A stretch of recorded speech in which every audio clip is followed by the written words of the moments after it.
Alliance. He is the beast from Hollywood East, Michael the Hammer Mulligan. What's up, folks? Michael the Hammer Mulligan here with Giuliano Banana Catino and Mark the Beast Featherstone. Yeah, baby. The Bulldog. The Bulldog. All right, so tell me what you've been doing with this man to get him ready for the last few fights he's had, because he's been doing phenomenal. I've been doing my best to make him puke, and he hasn't done it yet. Very hard. upsetting. He's trying hard. He's trying really, oh boy, he's trying hard. We do a couple different days. We do one day where we do intervals, which is all pretty much anaerobic cardiovascular stuff. We do multiple exercises that work on their explosive power. It works on his endurance, his breathing, some isometrics, some plyometrics. We hit everything we can. And then we have strength training days where we do a lot of very explosive moves, followed by either an isometric move or lots and lots of repetitions, so that we can set up moves that he already does and make them stronger, more explosive, more endurance. Nice. I seen him jumping up on stuff this high that I can hardly even step up on too. Yeah, so that was amazing. That was really good. He brought me to a different level. Good. Yeah. How do you think? How does it make you feel when you get through with working out with him? Are you able to do things that you never thought you could do? Yeah, that's what it totally changed my concept of it. I thought it was going to just be slower, because I was putting weight on, size on it. Yeah. But my weight actually, to a point towards the end, I started losing the weight. Yeah. But I started, getting better. My body was transforming. Totally understand. But I could see, I was getting faster, and everything I was doing, I was getting faster, being able to recover in about 30 seconds with the breathing, and it was totally changed the scenario. So what he said actually worked. It does. Beautiful it does. thing. How many fighters are you actually working with at this point? It's probably not 20, but it's up in the teens. It's got to be up there. Yeah, it's up there. It'll be 20 before long, I think. It will be. Actually by tomorrow it'll be 20. So it's good though. As long as it's not crowded over there, I can, learn everything from the man over here. Now you're doing some hand work with Greshey too, right? I am. Actually, I'm doing some kicks too, which we didn't think I could do. I have a lower spine issue, and I can't run or barely walk. That's me. Kick. That's awesome. But yeah, I wanted to do something that's different and get some cardio in, because I can't do a lot of cardio. Yep.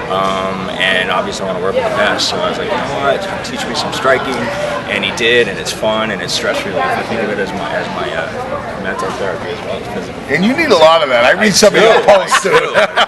It's like you want to keep I feel bad for the poor end star guy.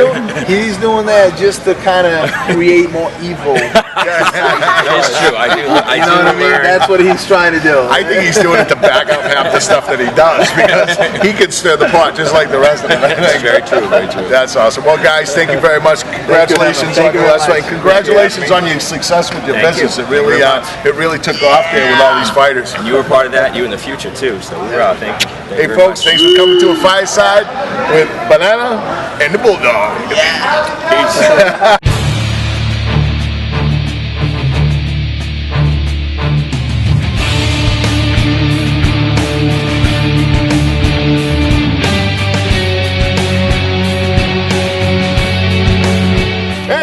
Michael the Hammer Mulligan here with Michael Loco Lobo Grass. What up, Mikey? What's up, Hammer? We're in the backyard Fireside. We're in the last day of September. Yep. Rolling over into October. We're getting look at this. We got to watch a girl texting. She's got to text while we're doing a show, okay? Talk about Coley, go stand over there because you're going to distract me. Texting. Okay. All right, she wants to stay there and be part of the scene, but no, she's going to text.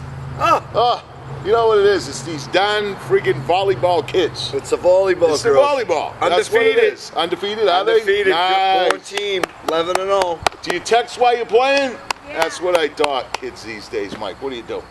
We just try to do the right Next thing. thing you know, they'll be texting in the bathroom on Facebook. Yeah.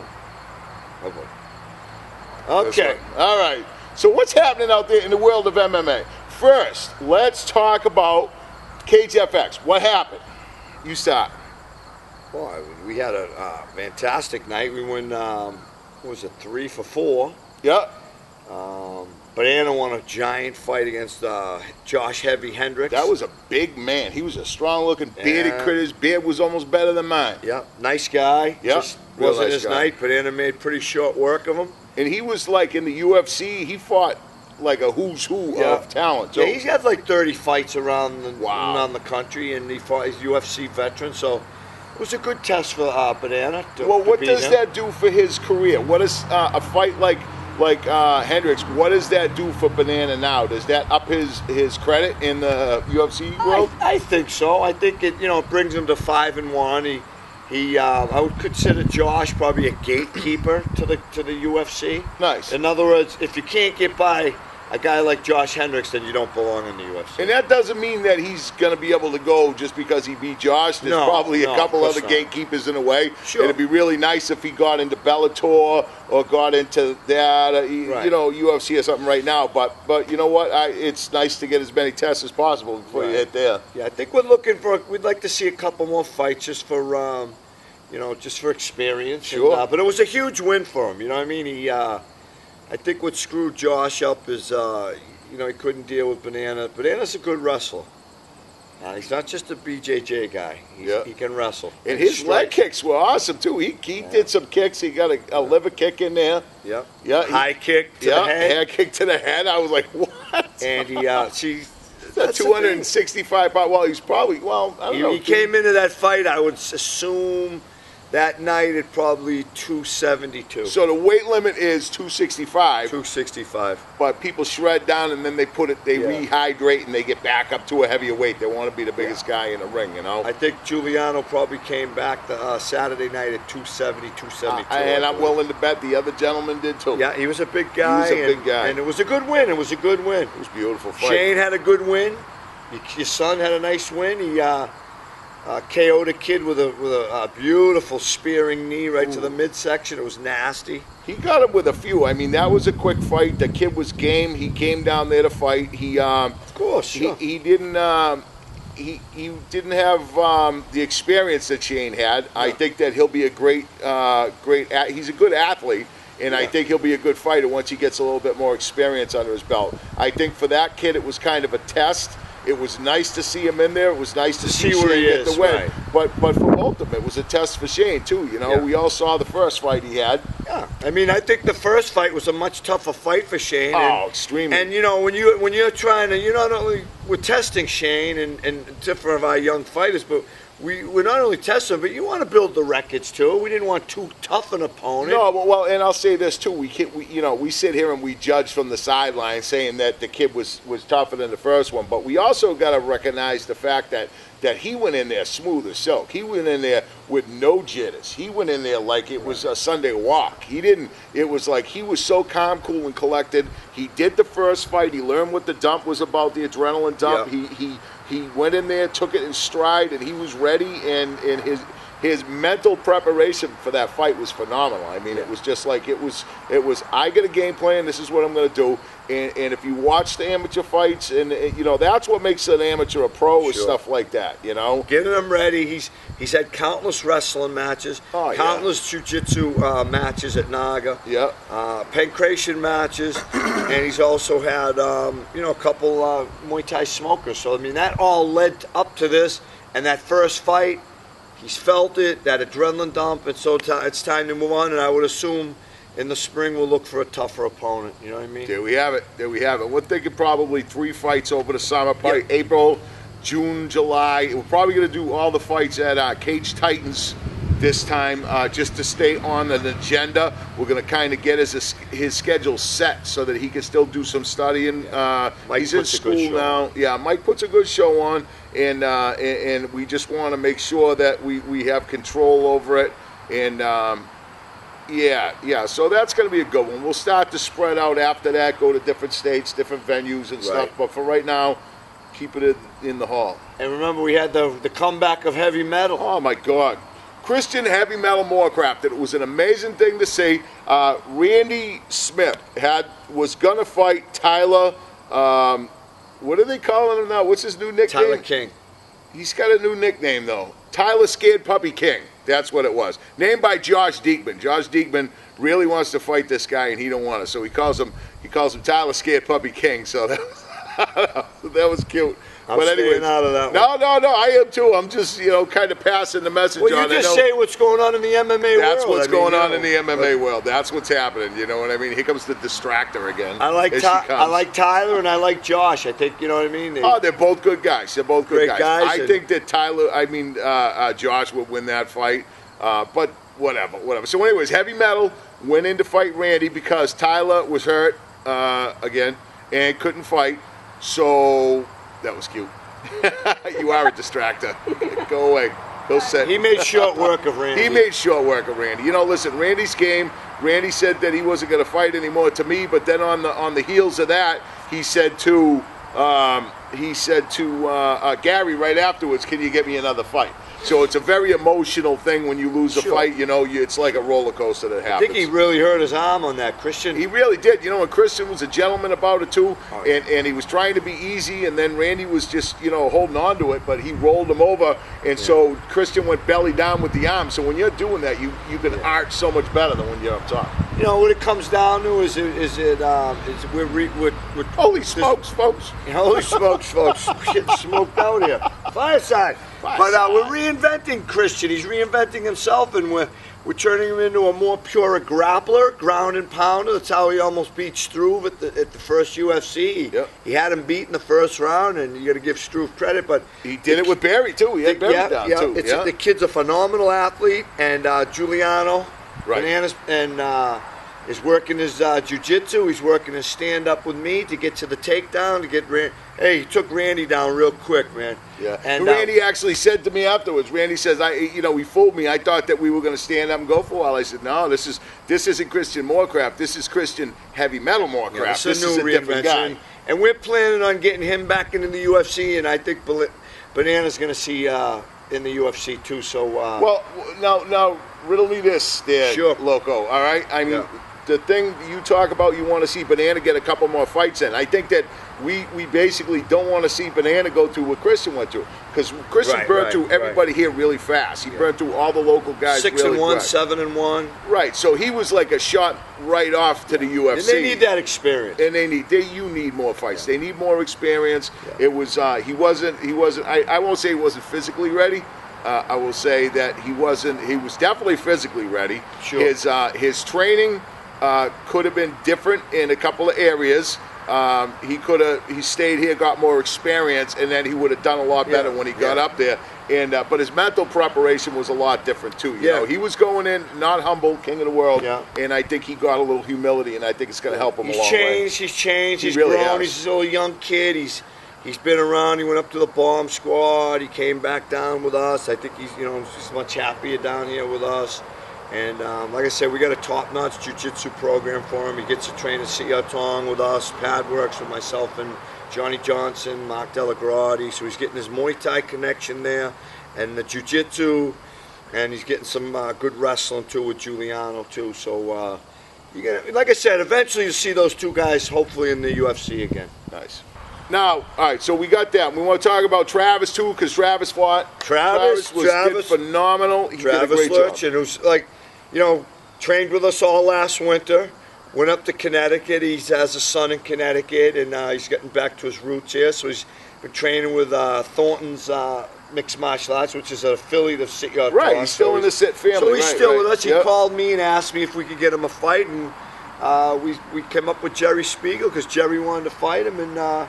Hey, Travis loves it. Jerry was actually retired and wasn't going to fight again. And then when he heard that he had the shot to fight Travis, he wanted it. So they went at it again.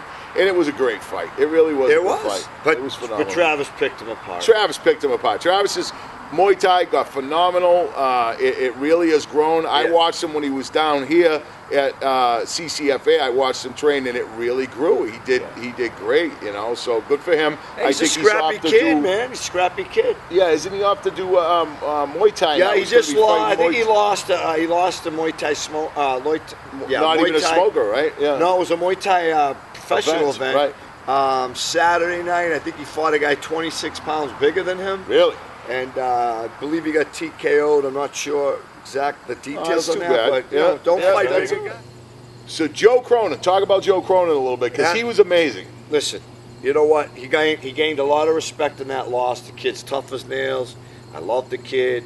It wasn't his night. We make no excuses. Dude, he was getting his butt whooped, and that kid would not quit. He did great. He got off his back. He put the kid against the cage. He took him down. He got on top for a while, and it just wasn't his night. Like you said, wasn't his night. We make no excuses, but he showed a lot of people he's got a ton of heart. Oh, He'll be back. He's doing the jits with me and Banana. 90% of the people would have quit with the beating that he was taking. I almost threw the towel. I know, dude. I know. I was like, is he going to throw the towel, man? Because he was taking a. We'll see. Mom, remember, get the picture of this kid on here with his hat. Joe Cronin with the hat and the black eyes. You'll see what we're talking about. Broke Jaw Mountain. And I take my hat off to Joe Cronin. There you have it. Joe, great shot. Now, great fight. Let's go to Cage Titans. Cage Titans. Who we starting with? The Barrett brothers. October 19th at Memorial Hall, the best venue in MMA. All through New England, baby. Yeah, lots of locals. We're going to have Peter Barrett defending his 145 title against a kid from, I believe, Renzo Gracie, named Nestor X. He's like 5-0. Yeah, now, Peter Barrett just won his last fight at Cage FX to defend or get the title. What's that? Was he defending or did he get the title? He got the title. He got the title against Russo, who was a 5-0 fighter. He's the Mad Russian. The kid is amazing. Tough amazing kid. But he got knocked out cold. Yeah, he did. Yeah. And you know what? Wasn't his night. And now he's fighting another 4 or 5-0 fighter, right? Peter's made a lot. Peter trains with Max, Tong, and CCFA, which, you know, of course, with Daniel Gracie. Yep. That kid and his brother Max have made unbelievable strides in the last few months. They're both tough game, scrappy kids with a ton of heart and very respectful martial artists. And I see a lot of big things coming out of those guys. Yep.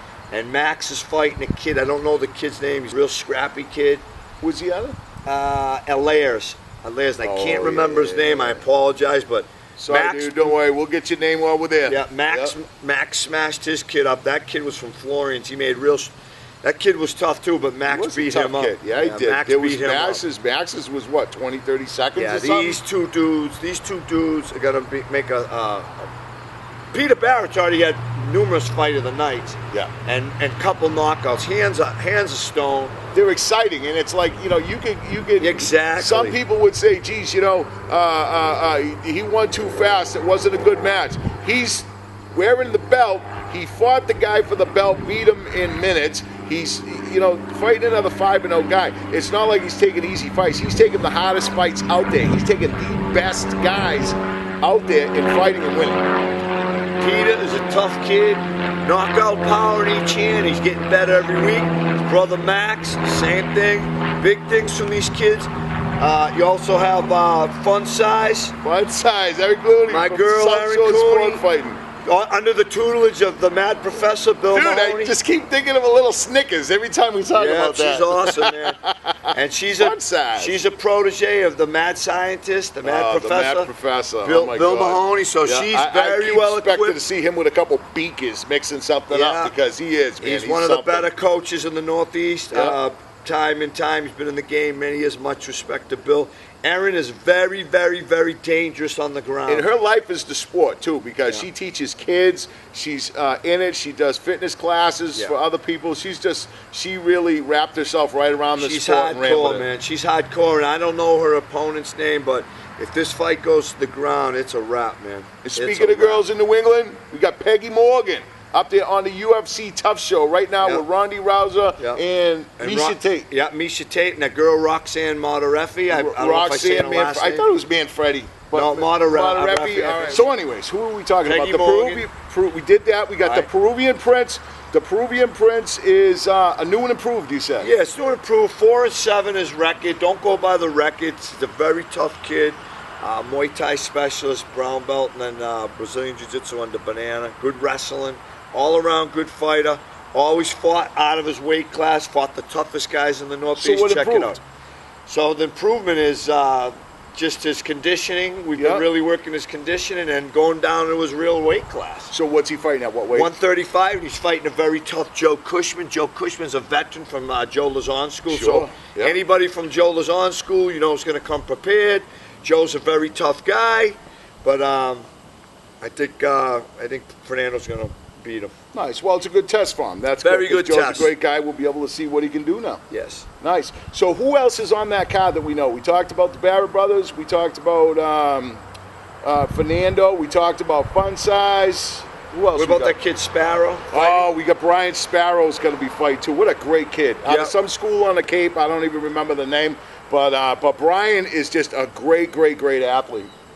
He's a good fighter, man. 170. I watched him fight. I followed his career. He's just an interesting kid. He's a good submission specialist. Yep. And excellent hands. I haven't seen much kickboxing out of him, but he's got pretty sharp hands. Yep. And like you said, he's a very tall 170. I think he's 6'4", 6'3". Well, you know, that was funny because Shane and I were talking the other day. He's not even thinking about his weight. He's just training and doing weights and stuff, and where he ends up, he might end up in the same weight class. Yeah, be a good fight, man. You know, two good fighters there. Yep. And he always puts a good show on, so we're looking it's forward awesome. to him. I always like to watch Brian fight. And his brother's going to be His fighting? brother's fight. I don't know much about him. I seen him fight one time. I don't know what his opponent was. I don't know, but Brian, bottom line is he did a good job. He did a nice job. So, But, you know, sometimes, like I said, I'm not taking anything away from anybody, but when some guys look good against a bad opponent, right, because they're really not that tough.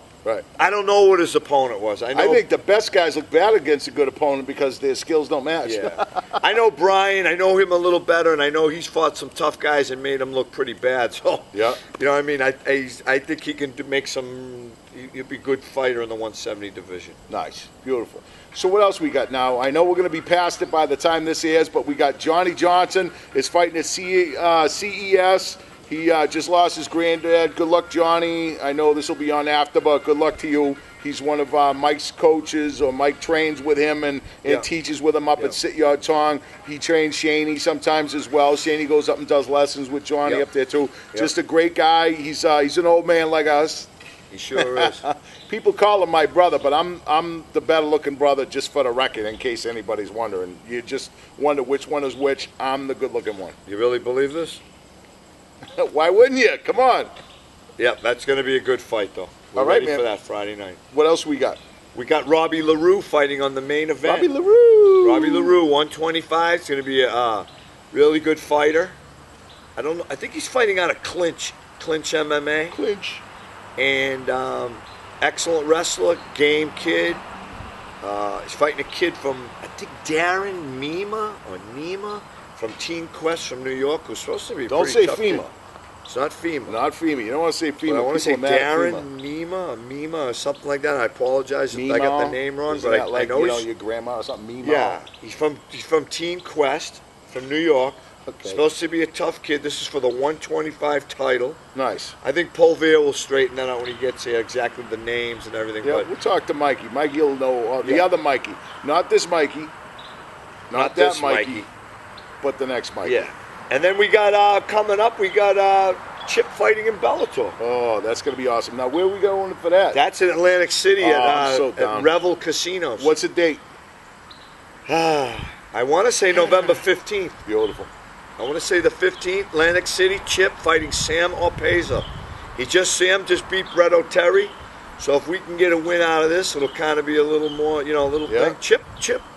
I mean, Chip's never fought anybody that's no, he's never fought a weak opponent. He's never fought like a sandbag. He's always fought somebody with potential, with game, with technique in this sport. He's needs a couple wins, though. Fight. Needs a couple wins. Yeah. You know what I mean? He's 7-5. Yeah. Always puts a show and he's on. Still young. How old is he? 26. Yeah, he's still young. He's still learning. He's got plenty ample time to rise up to the next level, but he does get a couple wins in to push him that direction. He's gone down to Atlantic City and took the CFFC belt one time when he, on a 9 days notice, fought a Joey Rivera, a tougher veteran. That was a tough fight. And he cut him up in 2-3 rounds. So I mean, his Chip, jab is lethal. Chip is known to be, and his ground game's coming along fine. His wrestling's coming along fine. So Chip Marazapalad, the surgeon, could take it, man. November 15th, Bellator, Atlantic City, man. Here we go, folks. And there you have it for another Fireside with Michael the Hammer Mulligan and Michael Lobo Gress. Thanks for coming, Mike. All right, Hammer. Thank you, man.